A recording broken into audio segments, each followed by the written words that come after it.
brutally honest, man. I can't help it. You know when you've gone through these bouts of injuries and remodeling your muscle, you'll know what it's fucking like to be really strong. And then you'll be like, hey, this is like a waste of time, like chronically lifting weight and going nowhere like Blaha. There's nothing. What has he done here with his life? He got fat and he got skinny. And he's lifting a fucking weight in the garage, up and down, up and down. You're telling me that lifting a heavy weight, getting good at lifting weights, you're strong? This makes you strong? How does it make you strong, lifting a heavy weight? Muscles are postmitotic as well. How does it make you strong? Food makes you strong. Structural damages to the bone, ligaments, tendons, and muscle. Now they can go through a remodeling and they get strong. But lifting a heavy weight, bro, how does it make you strong exactly? How does that make you strong? He never stepped on a platform and he lived in. You think he looks strong? Look at him. He's pretend strong. He stands up, he goes like this with his arms. Those are twig arms that you could break them in half. They can break in several places. This is strong. His eyesight is weak, yet he's strong, right? So lifting weights make you strong, but you have weak eyesight. Weak teeth, weak eyesight, weak bones, weak skin. His skin is weak. It's hanging. He has that belt. He's trying to hide all the flubber. What's going on here, man? A place where he could have easily gone and competed. Look at his skin. It's all weak. So is his muscle. His bone, everything's weak. Oh, I got bone density. How could you get bone density on a peasant slave food diet on tofu? Tofu doesn't aid in densifying your bones. And he said, lifting a heavy weight. hey guys, I'm going to do a powerlifting meet. He hyped it all up. Okay, and yeah. he was preparing and going to do a powerlifting meet later that year to show his world record bench press. Okay. Okay? And then he just didn't do it. So? All right, let that sink in. So he didn't do it. It's his own business. You have a guy who has never competed, literally world record holder, gym lift. Makes money off of the marketing it, significant chunks of money. We're talking tens of thousands of. So why do you care? You could do the same thing. Why don't you slap on some more fake weights and impress people and just do like put all the weight, the real weight at the end of the bar so that the bar could bend, and put all the fake weights in the beginning, right? Right, you could do 315. I think you could do like 400, right? I don't know how much you could do. 315 maybe? You're lucky if you do 315. All right, put 315, 3 plates on each side at the very end. And then put like 5 plates, fake ones, in the front. And then just lift it and impress everybody online. Go look, 800, 900. No, better yet, go like this, 1,400 pound deadlift. Boom. Blah. Man, he could put fake weights too and show bench pressing. Pretend that the bar is bending. He could put those 2 plates, 45 on the end, and put like 4 or 5 plates of phony ones in the beginning and bench press it, bro. He could even get some fake dumbbells, like, look, 100-pound dumbbell curls. No, better, 150-pound dumbbell curls, bro. Dollars off of just the videos. Yeah, OHP press, man, OHP press, 500 pounds off the bat. And then hypes up preparing for a powerlifting meet and never sets foot. Keep in mind, guys. Isn't that guy? What was his name? Netherlander, the Netherlander guy. Remember him? And then he closed his channel, bro. He had these elastics that were pulling up and down on the weight. He had it all rigged and shit, man. He used like lighting special shit. It was all fake. Why did he have to do that? He didn't have to use elastics. He could have just bought fake weights and put fake weights on. He used real weight, but he used elastics to keep pulling the bars and shit. That's why he had these weird angles. Yeah, man, it's all fake shit. There are powerlifting meets, sanctioned meets in every city. I promise you, him just showing up at a powerlifting meet. Yeah, okay. He probably could have made a 30-minute trip and gone. Seriously, it's not hard to make a channel like these guys, right? And just get some fake weights, bro. Be in the garage there, and then pretend like you're slowly building up to it, right? eat a lot of potatoes, get that sarcoplasmic hypertrophy, make it look impressive, right? Blow up like crazy, and then just keep lifting heavier and heavier. People believe you, bro. Look, 1,400 pounds deadlift, bro, 500. No, better yet, 1,500 pound deadlift, bro. To a powerlifting meet and just showed up to anything. It had something on the books. Oh, yeah. And with his strength levels, he wouldn't have needed to compete to peak his normal lifts he supposedly had. He could have just walked. You know how much more entertaining Blaha would be if he'd used some fake weights and did some fucking massive ass lifts, bro. People would start watching it for comedy hour, bro. But everybody would start speculating. Yeah, these lifts real? Come on, they're fake. No, Blaha's now faking it. 1,500 pound deadlift, man. He's doing like a 800 pound bench press. 500 pound overhead press, bro. Oh man, squatting 1,200 pounds. And hit world records, state records, national records on a bad state day. records, world records. It was fake. It was fake. Who gives a shit? A lot of what you're doing is fake. Steroids are fake. Your lifts are fake. Everything's fake, bro. Nobody cares. The truth is this, I don't care. And nobody cares, really. Nobody really gives a shit. Why do you think people are watching Blaha, listening to him talk and the stupid exercises he does? They're so not entertaining. Then he's like, let me entertain you by throwing a ball in the air. Push a sled now and walk with these 2 weights down the street about 1 block and come back. Oh yeah, that's the added addition to entertain you. It's so goddamn boring, man. Bro, you gotta start doing something. Blaha, you gotta start doing something to bring in the numbers, bro. All fake for money. All right. You know, if you like wore a clown costume, right? A clown costume, and then put a lot of fake weights on it and did these crazy lifts, bro. People have to remember this, and we've seen a lot of. You know what he should do for this? The pull-ups. He should get like a bag, like a knapsack, and put in some fake bricks. He could buy some fake bricks and go, look, guys, I fucking loaded up the bag with a bag of bricks, and look at me, man, puta, puta. You can tell legitimately fake lifts have been done.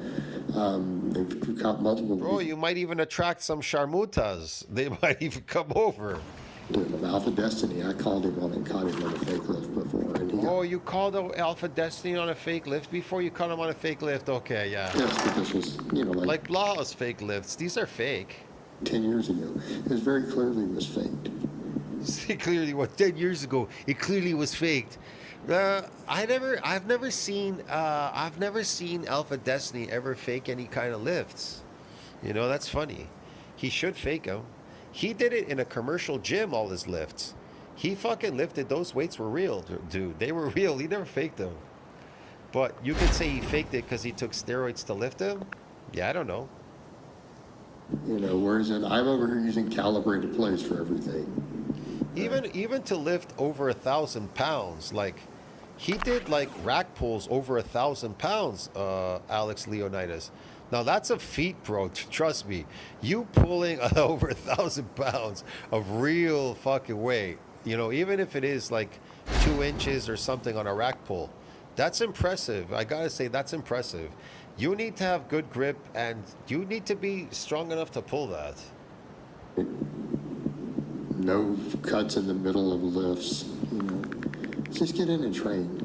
But just get in and train, man. What are you training for? Because I want to keep these motor units in check forever and ever and ever. But motor units are post-metotic, bro. Get it?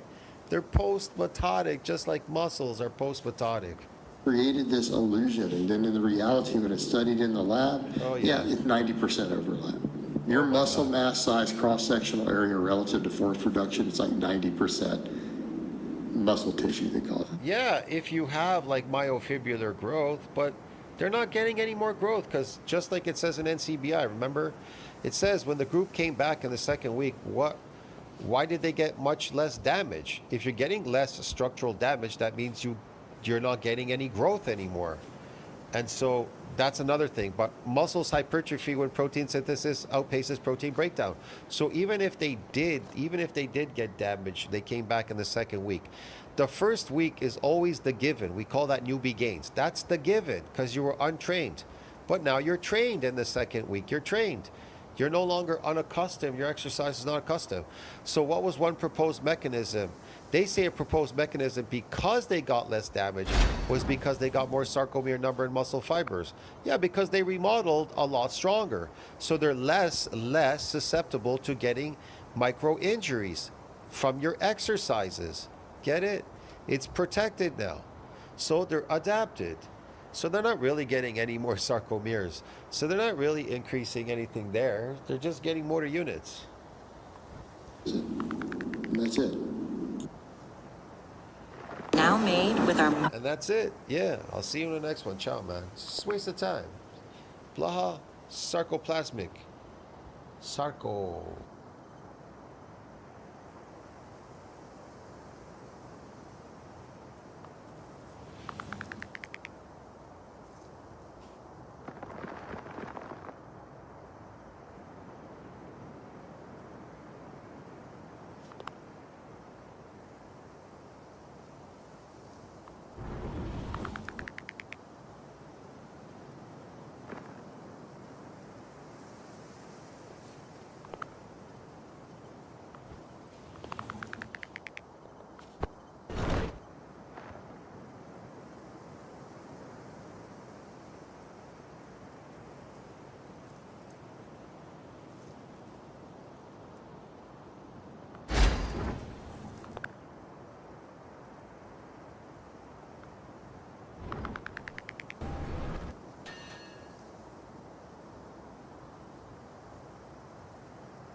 chance of getting buried. After 7 matches with Andrade that went absolutely nowhere. After being on the worst book show on TV, which is Crackdown, Carmelo Hayes finally wins the United States Championship. America never looked better. Well, it's about time. It only took about 457 years for it to happen. A Paul Levesque! Let's do this. Come on. Oh my God, bro. What do you have booked for the brand new United States champion Carmelo Hayes? By the looks of this picture, it's having me a little scared and I don't trust it not one bit. Carmelo Hayes got the same facial expression I had when my girl said, "Don't worry about my male best friend. It's not like that." Yeah, okay. Let me guess what you got booked for Carmelo Hayes in 2026. A match with Tommaso Ciampa, a match with Johnny Gargano, a match for Aleister Black. Oh, lazy Levesque! You're gonna have to do something more than book these random matches for the US Open Challenge. You beat the US Open Challenge down to the ground. Leave it in 2025. It's not working anymore. It worked back in the day with John Cena. It worked with Sami Zayn a little bit. Now it is just becoming redundant crap, and it's becoming a way for you to hide behind the US Open Challenge so you don't have to do any creative booking. If you want to book Carmelo over, book him in some storylines. Look at Ilya Dragunov. He had the US Open Challenge and did absolutely nothing but have banger matches and have banger matches and banger matches. Banger matches won't be enough. We need storylines. Ilya Dragunov came back and we don't have one storyline that he's surrounded around that actually build him as a character. Now I like Ilya Dragunov. He's one of my favorite wrestlers, but if this keeps up, they're gonna change his name to Ilya Dragunov because they'll be dragging him off the main roster and he'll be on the release list before the end of 2026. Now, speaking of 2026, Crackdown is bringing in a new year, kind of like a elevator at the top floor. Oh, why you say that, Bobby Monsoon? Because the ratings are going down, and it's embarrassing. Once again, December 19th episode of Crackdown, under 1 million viewers. Everybody on the creative team for Crackdown should be embarrassed. Road Dogg should change his name to Roadkill. Ever since he stepped foot as SmackDown's co-lead writer, the product has been lifeless. If this keeps up, NXT, which is on the CW network, is on pace to pass Crackdown in 2026. NXT pulled over 600,000 viewers the same week SmackDown did over 900,000. You got people like Cody Rhodes, who's supposed to be QB1 on the show, worldwide stars Jade Cargill, it still can't get over 1 million views,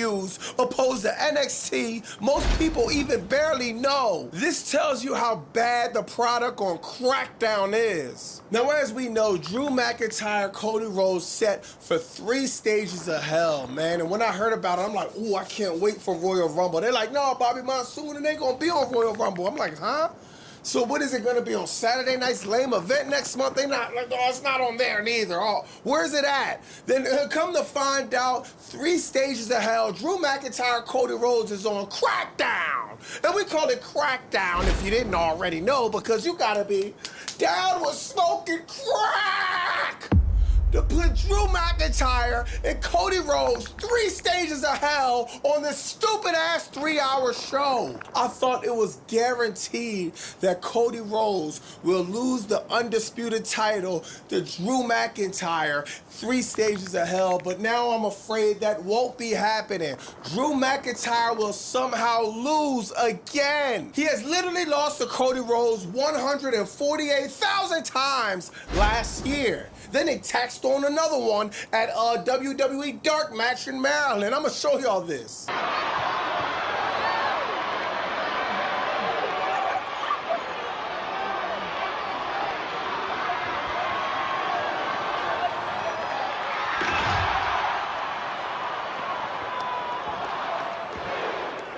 Oh my God, Cody Rhodes with that whack-ass Samoa splash on top of the table, and that's all it took to beat Drew McIntyre. The burial of Drew McIntyre seems to be continuing in 2026, and I'm telling you right now, dawg, if Drew McIntyre loses again in 3 stages of hell, I'm snapping. This ad is brought to you by the Pirates in the chat.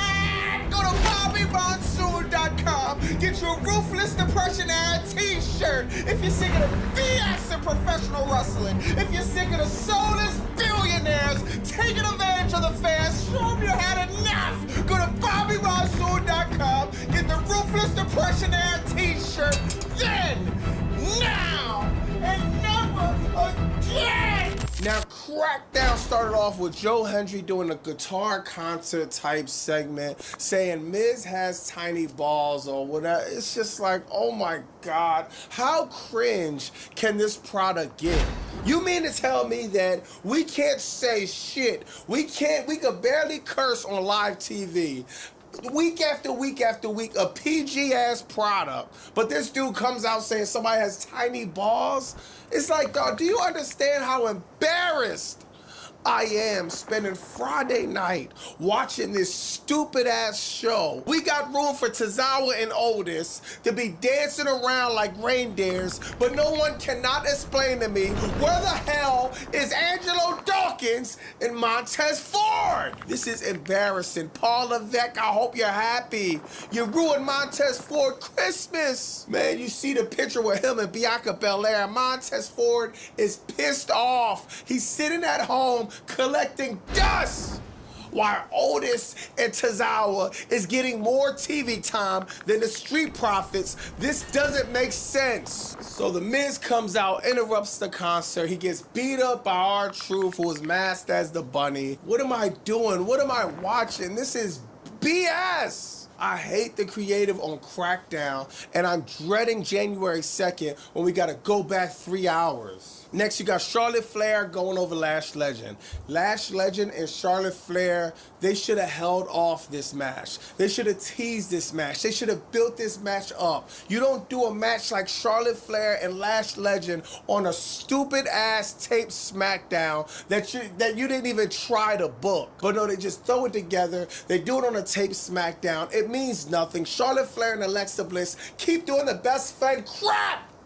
And they're going into 2026 with this. Not only that, Happy New Year. We're not even gonna think about new creative or new storylines. We're gonna give you the same exact match we gave you on Snore Games. This is a joke. They're doing an 8-woman tag match that we just seen that nobody asked for on Snore Games. Nobody asked for to start off 2026. My God. Also, they got on that episode is Jade Cargill versus Mi Chin. Happy New Year. It's nothing happy about this. Crackdown is a joke. Jade Cargill should be doing way, way, way more being undisputed women's champion. She has nobody to feud with. She's literally beefing with B-Fab and Mi Chin.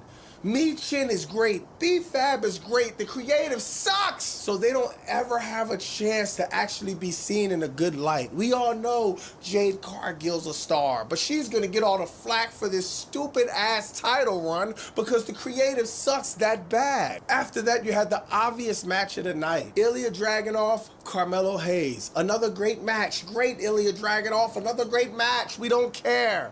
You have zero storyline. I don't want to hear nothing about Ilya Dragunov until they write him some storylines. That's my man, bro. I love Ilya Dragunov as a wrestler. I just want to see something compelling, something to care about when I hear his name. Carmelo Hayes, a great showing, bro. He came out winning the championship. Like I said earlier in the video, we need to see Carmelo Hayes in something compelling, bro. We don't want to see him beefing with Tommaso Ciampa, Johnny Gargano. We definitely don't want to see the U.S. Open Challenge. Just give a little bit of effort in Carmelo Hayes' storyline. Have him be booked up against Trick Williams for the U.S. title. Speaking of that, Trick Williams showed up. He with his feet on Nick Aldis' desk. This is what I want to see. Trick Williams got a lot of potential, man.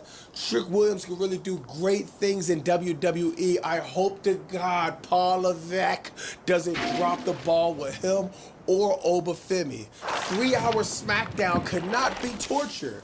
It could actually be okay if it's booked. If it's booked a certain way, bro, if there's a tiny bit of effort in Trick Williams and Obafemi booking, then we might not be tortured for 3 hours. Next, you got the last segment, Drew McIntyre, Cody Rhodes. Drew McIntyre doing a great job of just being the heel, apologizing to the referee, then burying him right after there, saying, man, you used to be a wrestler. You couldn't be a wrestler. You couldn't be a man. Just belittling him, taking shots at his family and his kids. Cody Rhodes come out. Cody Rhodes can't hit Drew or he's stripped from the title. That's when he says 3 stages of hell. The only thing is 3 stages of hell is going to be on Crackdown. So it's just like, oh, what the hell? It's just like, come on, bro. I don't see Drew winning on a random Crackdown 3 stages of hell, but he might, though. It's going to be in Berlin, what I'm hearing, so it could go either way. Cody Rhodes really needs to drop the title at this point. He has done absolutely nothing with this title run. If they bury Drew McIntyre and have him lose to Cody Rhodes again, oh my God, it'll be over, man. He'll be up there with LA Knight somewhere, but let me know in the comments what you think about that. We had another tape Crackdown. Next week, it won't be taped anymore. That's the good news. The bad news is we'll be at 3 hours. So I'm still contemplating of still going live at 10 and watching it with y'all for the last hour, or should I just torture myself for another hour and just go live at 11? But I'll figure it out, man. Maybe I'll switch it up week by week. Let me know in the comments what y'all think about that, man, or what y'all would prefer. Also, tomorrow we got World's End.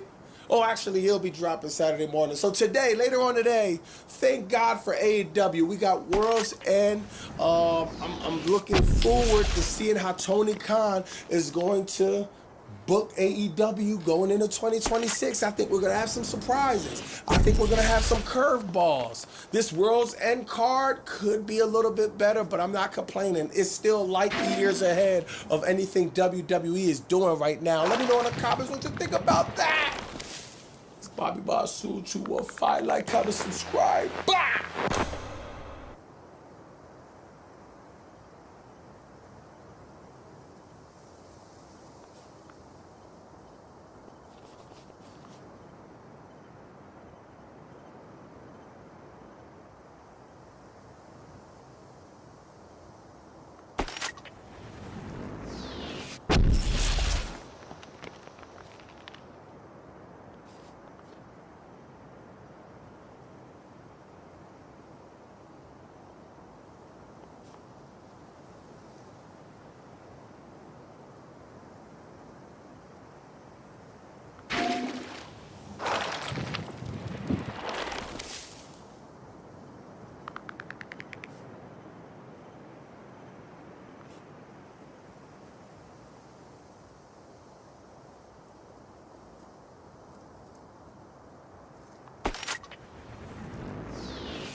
Russo'sBrand.com, where the pros are the pros. When we sit here, bro, and we talk about politics and we talk about who's up Triple H's ass and who's in favor with Triple H and who's not in favor with Triple H, you know, people may think it's because we don't like Triple H. First of all, none of us here have any reason not to like Triple H. It's not like he's not hiring any of us, and we have no reason. We are talking about the politics that exist in business, that always exist in business, and quite frankly, that hurt the wrestling business at such a high level that people don't understand. And bro, here's what I'm talking about. On Sunday show, bro, on Sunday show, first time I worked with both guys. We had Nick Nemeth and Matt Cardona on the same show. So this is the first time I worked with both of these guys. So, I'm watching them. I like to see how guys prepare, kind of what their ritual is, especially somebody I don't know. Then I see these guys go out to the ring, and I'm watching them now in person perform, okay? For the first time ever in person. Bro, when we talk about so many times, you guys have heard me say a million times, my biggest problem with wrestling is, and guys, again, take AEW out of the equation. I have not watched an AEW show in over 5 years, so I can't judge them. I'm talking about the WWE. I always say, guys, every time I put on the show, I feel like I'm watching amateurs. I am not watching professionals. They have no reason being there. And it really feels like they had this dream of becoming a wrestler, and somehow, some way, they're on TV as a wrestler and they're playing wrestler. I've said that for the last 10 freaking years. And that's why I hate it. I hate it, bro, because 80% of them are not pros. So I'm sitting back watching these two guys perform. And I'm like, are you kidding me? Like, these are top-notch pros, still at the top of their game, still in peak freaking condition. They still have the crowd. They've never lost a step. They're selling, they're doing their thing, they're entertaining. And then I look at who's on Raw and who's on SmackDown. And I'm like, are you guys joking?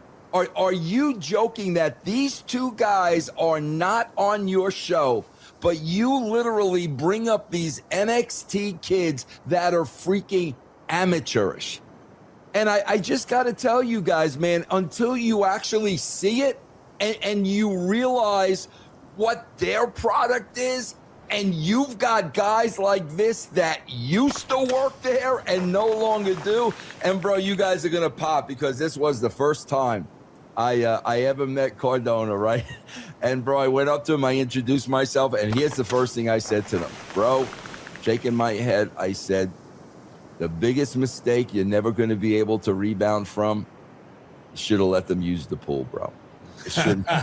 He popped you, and I told him how we always bring up the pool, and he laughed out loud. He goes, "Yeah, bro, they just released me. They couldn't find another pool in Orlando, Florida. They had to use my pool." It was funny. But Stevie, do you know what I'm saying? Like, you let guys like this go, and you replace them like shit. Now, guys, if money were a factor, I would understand. If this is an indie promotion and we can't afford these guys, bro, money ain't a freaking factor with the WWE. But Stevie, to release guys like this and replace them with people that are maybe 30% as talented as they are, if it's not politics, Stevie, then what the frig is it? Well, we skipped an entire generation of what I termed on the show as the pipeline. If you think about it, we had the pipeline from the Attitude Era into Ruthless Aggression. Then Ruthless Aggression, nothing really. Now they're scrambling with the Saturday Night's Main Event, trying to get some of the NXT talent instantly over like that. Cardona, Nemeth, and everybody from that era that never really got to break the glass ceiling should be the Triple H's, Shawn Michaels, and everybody for the passing to the next generation in the pipe. They're in panic mode now because now we need to instantly create the next 5 to 10 years for the TV show. So Stevie, break that. That is, you are dead on. So why didn't that happen? Oh, I'm in politics, 100%. I mean, a guy that's, and we don't hate him, we don't even dislike him, the guy that doesn't wrestle one match on any of the shows or PLEs is the guy who's most featured. And that was a problem when I was with the company, that the McMahons were all over TV. Bischoff was all over TV, but none of these people made the house shows. So the house show business started to crater because we're not getting what we're watching on TV. That was kind of the beginning of all that kind of compartmentalized pushing. And then we went through, and I'll finish it up with this. We went through the quick nostalgia hits of the Legend Show. That's right. The season premiere, the draft, all these things. Now their tricks are all gone. Yeah. And Ben, I want to also lay out one thing. I swear to God, just so you guys know, like, oh, well, bro, there are problems in the locker room. They're this and that. Bro, both guys. Vince, what do you want? Guys, this is all I need for you. This is what I need from you. You do whatever you want for the rest. Okay. Not one question, not one fight back, nothing. It's like, bro, we're independent contractors. You hired us. We're here. What do you want us to do? So let's take attitude out of the equation, Ben, because there was absolutely none. You're talking about two of the last real gunslingers in this shit, man. Yep. Guys who had this in their blood since they were 5 years old and they got to watch the first time. I came up with both these guys as the Major Brothers in the Spirit Squad. They're tag team specialists who know how to work for TV. Were trained to work for TV as 19-year-olds. They've got more than 10,000 hours in. They've got 30,000 hours in.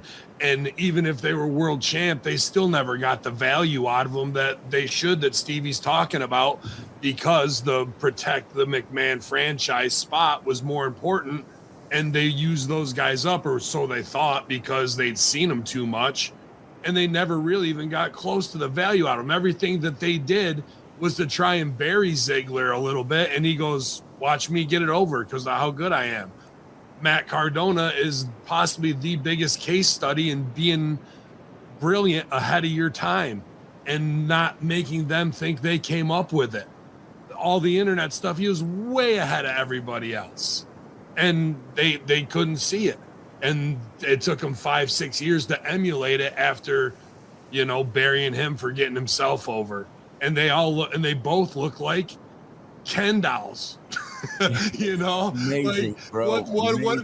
There's nothing lacking in their game. Nothing. On promo, character, nothing. And the highest technical ability in the ring. That's who I would want teaching NXT. And you know why? Because those are the last guys out of the door at OVW that were contract. And bro, and everything since then, FCW and NXT is a failed bullshit false positive, bro. And bro, here's the thing. Think about this. So however those old guys are, and they were tied to that night, bro, James Storm and Ken Anderson. Bro, better than any of the shit you will freaking see on Raw, SmackDown, literally for the last 10 years. Better than anybody I've seen. And I'm like, I don't. What is going? Like, do Triple H and Shawn? Just stop. Would you rather see Ken Anderson and Cowboy Storm versus Zigzag and Ryder? Or Samoans that you don't even know their name versus the Hooly Ghoulies reincarnation. That's what I'm saying. Do these guys have that much of a freaking ego, Shawn and Triple H, that what, bro, they don't want talent at their level on the show? Like, bro, I'm watching these guys. You would have thought this was the main event of maybe even a pay-per-view. And they didn't care, bro. They're wrestling in front of juggalos. The juggalo, suck my dick, that's a new chant, you guys. Suck my dick is a new chant, by the way. You would have thought these guys were and I'm watching this and I'm like, What don't they freaking understand over there? Bro, do you know why Storm never went there? Steve, you have any idea? Well, I know he had just an out of nowhere debut there, then he was gone. Yeah, freaking, bro, Storm had like literally 20 years of experience. Literally. Triple H wanted Storm to go to NXT. And Storm was like, are you shitting me? And bro, I swear to God, At that time, they were way over with the Boozer Cruiser stuff coming from Impact, but because Rude got signed first, that's where they tested him. Are you going to bury your tag partner, get yourself over? Exactly, you know bro. what I mean? Instead of going, let's roll with Stone Cold, the Boozer Cruisers, let's get that over on a mainstream thing. Instead, no, they came up with it. We didn't do that here, so we're not doing that shit. Bro. I swear to God, bro, they are their own worst enemies. That's why, bro, I always say you guys deserve every freaking thing you get.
The shark repellent bat spray.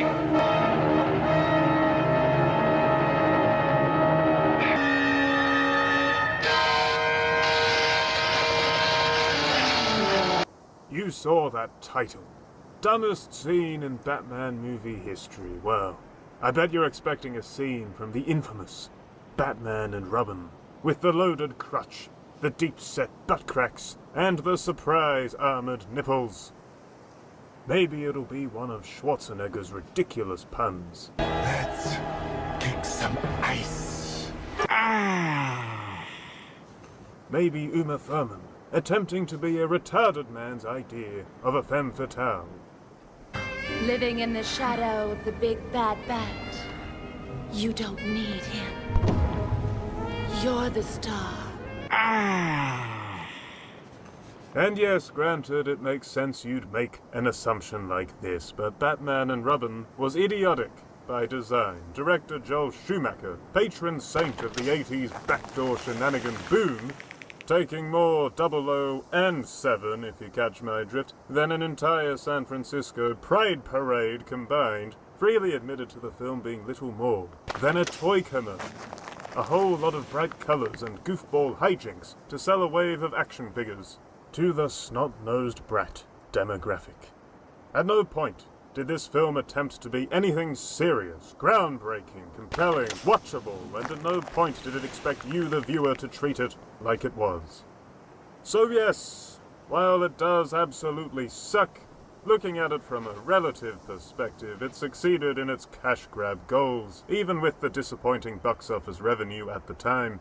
If there's anybody watching this that, let's say, loved Batman Forever and went into Batman and Robin with great anticipation, if I disappointed them in any way, then I really want to apologize, because it wasn't my intention. A box office weak enough to put Batman on the big screen on hold for 8 whole years. And speak of the devil. You are in hell, little man. And I am the devil. Here we are. Batman Begins. 2005, the early days of the gritty, grounded, tortured soul reboot. Bruce Wayne is back in action, with an actor who actually hit the gym to convincingly play a heavyweight martial arts master who beats criminals to a bloody pulp most nights of the week. What a novel idea. Trying to actually look the part of the superhero you're paid a fortune to play. These days, that of course seems like the norm, thanks to the MCU Chris's, Henry Cavill, pretty much any major leading superhero man these days, bar of course, Robert Pattinson, who seem to think adopting the thin, work out twice a week or so maybe, on a busy non-stop work schedule of yours truly, would somehow be acceptable for Bruce Wayne. Now, Batman Begins was a simpler time, as the superhero movie boom that came to dominate blockbuster cinema was still largely in its early days, with Sam Raimi's first 2 Spider-Man films, you know, the ones that don't seem like a total parody. I'm gonna put some dirt in your eye. And famed chicken lover, allegedly, Bryan Singer's X-Men flicks garnering significant critical and commercial success. Good stuff. Batman Begins hit a lot of the right nails on the head, introducing viewers to a more serious, psychologically complex, humanized Bruce Wayne. We follow him through his formative years, from the tragedy of his parents' deaths, something that has now been depicted a good 6 or so million times, all the way through to his extensive crime-fighting training abroad, where he eventually blows up the home of his mentor because apparently executing a murderer is just too far, bro. No execution. Your compassion is a weakness your enemies will not share. That's why it's so important. Pussy. Sure, I'll put this criminal scumbag behind bars where he's a burden to the average taxpayer, something a fully loaded billionaire like myself doesn't really have to worry about, but executing him? Oh no! Heavens to Betsy, I could never follow through on being judge, jury, and executioner. Instead of destroying a man's entire home, a simple no and a quick runner might have sufficed. But anyways, let's also just remember him blowing up that house likely caused the deaths of many of Ra's al Ghul's men. It is Ra's, apparently. And Batman also kills Harvey Dent in The Dark Knight, with good reason. He's saving Jim Gordon's son, and considering the extent of Dent's facial injuries, he would have died from a massive, pus-heavy infection within a week or so anyway. But all the same, he sent Dent to the grave, and we're just expected to turn a blind eye to this flimsy, often broken, moral principle of his. Disgraceful. Oh, but this isn't even the dumbest scene, by the way. Let's actually cut to the real deal. Right here.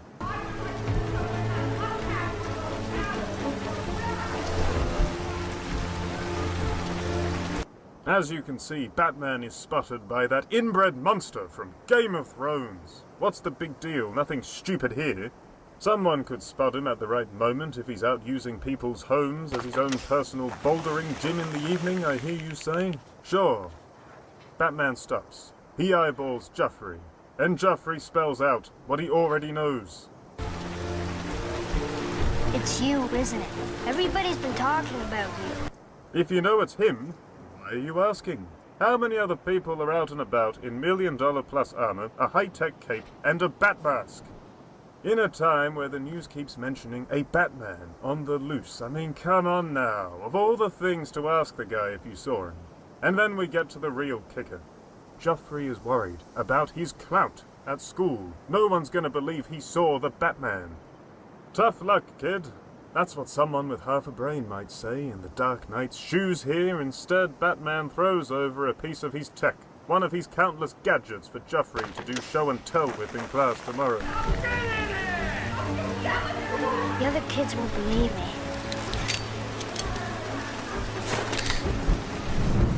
Now look, at a glance this is just meant to show that Bruce Wayne can be a nice guy. Joffrey was out on the balcony because King Robert was drunk again, and shouting at Cersei, as Jaime stood by awkwardly, not sure which one to draw a sword on if things get too heated.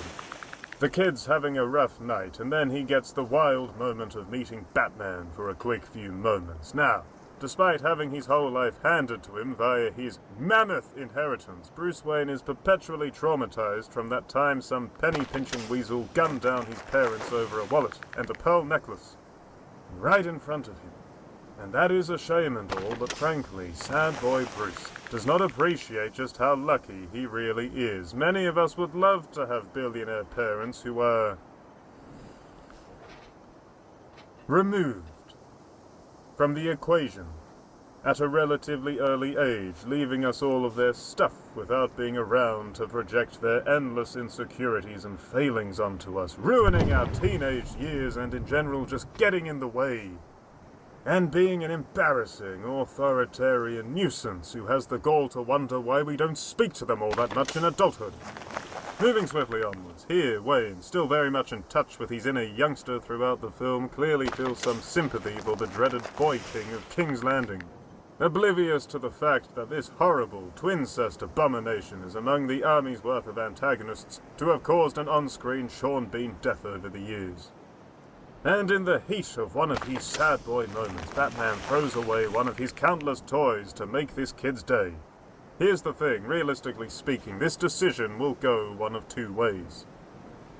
We know Joffrey's parents here are unpleasant, that his loudmouth father is clearly aggressive and struggling with the old anger management. If Joffrey comes back into the home with a high-tech, military-grade gadget in his hands, the old man's going to want to know what's up. He's probably going to take it off his son right then and there.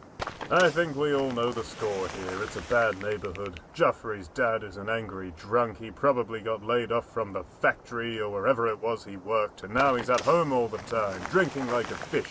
What little patience he had wearing thinner by the day, all while his nagging wife is on his case about getting another job and how stressed she is about the mortgage and all that nonsense. He's had enough. It's only a matter of time before that father starts crossing lines, and it's a scary, dangerous household to live in. He sees that gadget. Where'd you get that, you little brat? And the rest is history. Maybe he tries to sell it off at the pawn shop, PAWN, thank you, for a quick buck. Or maybe he sells it to the Gotham Post, again, for a quick buck. An easy headline. My son met the Batman.